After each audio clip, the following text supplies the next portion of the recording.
at around 6 a.m. in Shreveport, Louisiana. A morning that should have been quiet and ordinary turned into one of the most heartbreaking crime scenes in recent American memory. 8 children, ranging in age from 1 to 14, were killed, and other people were wounded in a shooting that unfolded across multiple homes and ended only after police chased down the suspect and fatally shot him. This was not just another local news story. It was a devastating reminder of how fast domestic violence can spill outward and destroy multiple lives in a matter of minutes. The tragic Shreveport shooting, what authorities say happened, how the scene spread across several homes, and why this case is sending shockwaves far beyond Louisiana. And because this story involves children, families, and a suspected domestic connection, it raises painful questions about warning signs, intervention, and whether anything could have interrupted the chain of violence before lives were lost.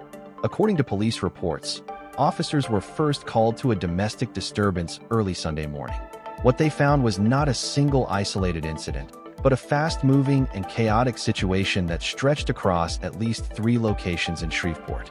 Authorities say the violence began at one home, spread to another nearby home where a victim had fled, and later reached a third house on Harrison Street, roughly a quarter-mile away.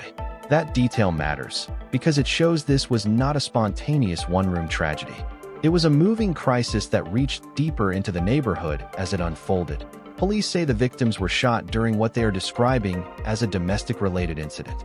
The children killed were between 1 and 14 years old, making this one of the most disturbing mass casualty events involving minors reported in the area.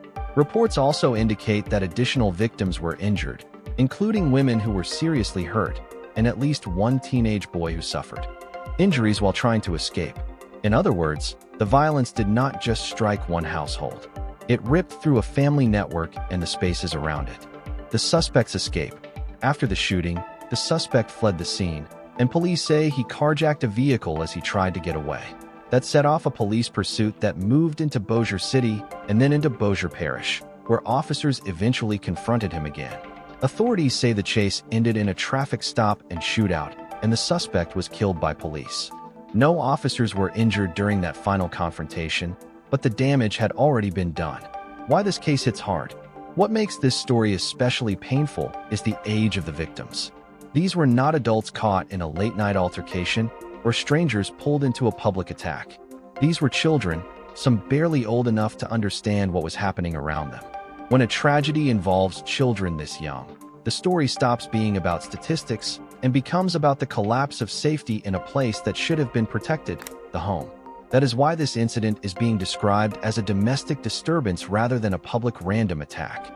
It suggests the violence grew out of personal and family circumstances, which makes the consequences even more devastating.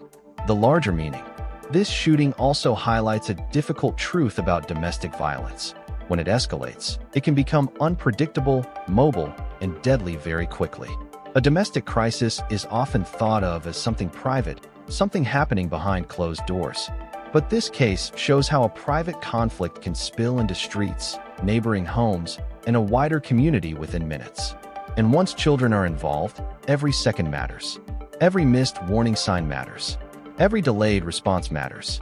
That is why so many people are now asking how a dispute reached this point and whether earlier intervention might have changed the outcome. C. Community impact. For Shreveport, this is not just a news event. It is a community trauma. Parents are now asking how to explain this to their children. Neighbors are asking how something so violent could unfold so close to home. And local leaders are being forced to confront both the emotional and practical aftermath of a mass casualty event involving children. The grief is immediate, but the consequences will last much longer. Families are left with loss, survivors are left with trauma, and a city is left trying to process what happened before dawn on a Sunday morning. Media coverage and confirmation. Multiple outlets reported the same core facts. At least 8 children were killed, the shooting spread across multiple homes, and the suspect was later killed after fleeing the scene. That consistency across reporting matters because it confirms the central outline of the tragedy, even as investigators continue to work through the details. Some specifics may still develop over time, including the suspect's identity and the exact relationship between him and the victims, but the confirmed picture is already horrifying. This is the kind of case that stays with people because the facts alone are enough to shock. Closing reflection. There are stories where numbers can feel distant. This is not one of them. 8 children dead, multiple homes affected, a community shattered, a domestic conflict that turned into a deadly chase across neighborhoods. It is a tragic reminder that the most dangerous violence is often the kind that begins quietly, inside relationships and families, before exploding into public catastrophe.